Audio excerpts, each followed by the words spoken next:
Welcome to today's session about a tech for a sustainable planet. My name is Lisa Hehenberger. I'm a professor at Esade and director of a research center that we have set up a few years ago called the Esade Center for Social Impact. And we work on solutions, entrepreneurial solutions that can actually solve problems for the planet and also address inequalities that we are facing. For us at Crop to Cash, we're based out of Nigeria, and we pretty much just make it very easy for smallholder farmers to get access to digital financial services, high quality inputs, and advisory.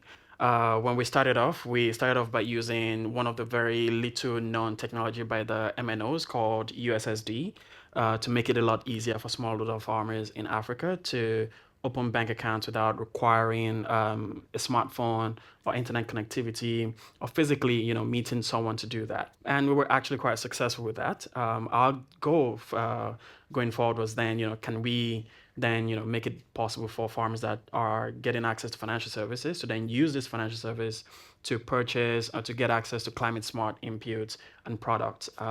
We actually tested that initially with the GSMA Foundation through their Innovation Fund, where we leveraged our technology to get farmers access to drought-resistant seeds and other climate smart inputs.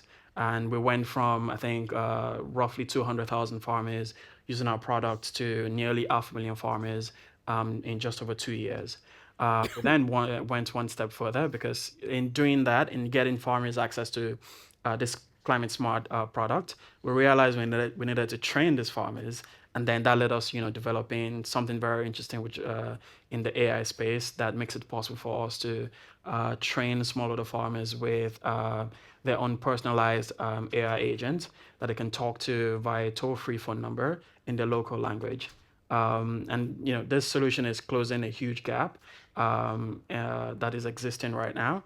Ideally, the people that should be training smallholder farmers and getting them to be climate smart and to understand how to use regenerative approaches to growing better for themselves, for the soil, and for the planet. People that should do that are agronomists or extension agents. The ideal ratio for that is roughly one agent working with about 50 farmers. But in Africa today, it's a super wide gap where it's one agent working with about 10,000 farmers. So that's a very big gap. And thinking about how to close that gap, especially if you want to train new human agents fast enough, it's probably not going to work out really, really quickly, especially considering the average age of an agent being roughly 50 years old. So it's a really tough challenge. But that's where we've gotten to do some work with AI to close that gap. But happy to share more. 6 years ago, I was pregnant and I struggled with temperature inside my house, my super cool wooden house. And I remember how comfortable was my baby inside my womb, just surrounded by liquid. So I'm a builder. I run my own construction company for 20 years. And I asked myself, what happens if we can control temperature inside a building with some compound liquid like nature does? So I went to my office, I talked to the engineers and the architect, and of course they say I was completely crazy. Maybe the pregnancy, the boss become crazy, I don't know. So they were quite right because, the construction industry is super, super conservative and machista also, of course. And because, if you see that the construction industry have barely changed in the last 200 years. So if in comparison with other technology, I don't know, automobile or transport or internet communication.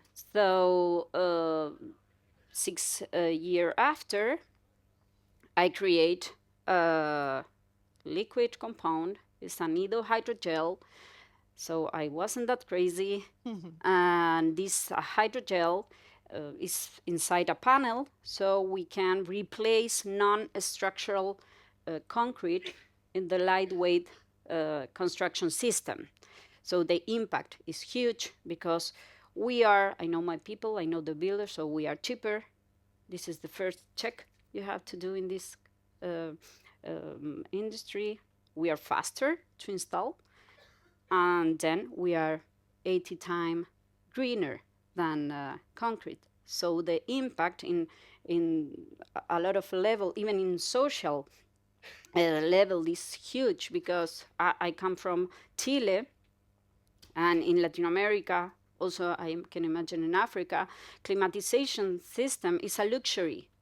So it's normal. You have to struggle with temperature inside your house, So this is a normal thing because, I mean, and we have to think that this kind of areas in the planet will be the most affected by the climate change. So it's even worse each year.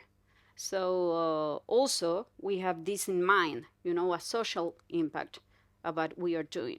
And right now, NIDO is an R&D startup, biotech R&D startup. We do nature-based solution to create new materials. So do you think that this is part of the solution, to actually go back to nature and see like what is nature doing well and how can we somehow copy some of those things and replicate those? I mean, absolutely. I love artificial intelligence. But the natural intelligence is wiser. And now we are developing a new material. It's a living material because we are introducing in our hydrogel, we are introducing bacteria from the Atacama Desert. These bacteria live for 500 years, and they know how to control temperature in one day from 50 degrees until 20 degrees less, in the same day. Imagine the capability that they have to do this. They absorb heat and they release heat. So it's like, and they work for free, So, we are imitated this ecosystem in this material to have a living material that react depending on why they are feeling. So your house will be alive. If your walls feel heat, they will start absorbing heat. And in the opposite, if they feel cold, they started to generate temperature. How can AI be a force for good? Can you explain a little bit more how AI is actually enabling you to reach more people, actually access this type of information, and how is that really helping you in your business? Yeah, I think in our case, and with respect to AI for good, figuring out ways to tackle climate change and all of that, I'm gonna keep my lens on Africa for a little bit. And Africa as a continent on its own, I think there's around $50 billion worth of commitment every single year around tackling all the different climate challenges, but especially for agriculture. And the real big problem really is a knowledge problem. It's that if the farmers don't know what to do, or how to do it, or what techniques to use, or what practices to change, all of that money is probably going to go to waste, because if the money doesn't figure out a way to get the knowledge to the farmers, then it's not going to do any good. What we've done today at Crop to Cash is we've created an AI agent that makes it possible for farmers to just call a phone number and just have a direct interaction with their own personalized AI agent that understands agriculture. And the way it works, since it works via phone call, it means these farmers don't need to have a smartphone, they don't need to have internet connectivity, they don't even need to have airtime. As long as they can make a phone call, they can get access to the latest agricultural advisory wherever it is that they are, on their farms, in their rural communities, and they can and again, this is where AI and technology generally allows for you to leapfrog a lot of the challenges or issues that one can face. And you think about that. We're talking about agriculture right now. Now you should start thinking about, how can you leapfrog problems in, education and healthcare and all of that. And in our case, we found something very interesting, that we can use AI for to tackle, and it's proven to be incredibly useful. We are a nature-based solution company, but we use uh, AI. So, for example, in this case, we are developing an algorithm to measure all the impact we are creating, not just energy efficiency, also because the air in the house, inside the house, is cleaner because you don't have to use wood or climatization technologies. Also, because I mean, there is a lot of impact, not just what after you install the material, also in the value chain. So we are creating an algorithm. My partner, she's a genius, Karina Gomez. She's the scientist behind NIDO. So she created this algorithm to measure of the value change and the impact. So, for example, if we have to build a house or a building in the Netherlands, the algorithm can say, okay, you have to buy this seaweed extract because the hydrogel is made with seaweed extract. You have to buy the seaweed extract in Germany because it's near to the place you are installing, and the water is just this amount of water. So it's all the recipe. It optimizes. Yeah, and it's very funny because the algorithm, we call it loca, that in Spanish means crazy, because it's Loretxu, L-O, and Karina. So it's loca, L-O-K-A, So because we know this can be a self-declaration. It's like, I have a lot of impact in the world. No, how much, where, and what you're doing, where are your number. So now we are working on that. So on average, if you make if you build a house using your insulation technology, how much do you estimate that you would save in terms of energy consumption? 43% of energy. So this is the range of the saving. Okay, and energy. And how much? How costly is it to actually install or to construct using your material? Is almost 22% lower than concrete. Okay. Yeah. I'm going to start from the macro level first. And ideally, the way it is, just in Nigeria alone, we've got more farmers than the entire population of Canada.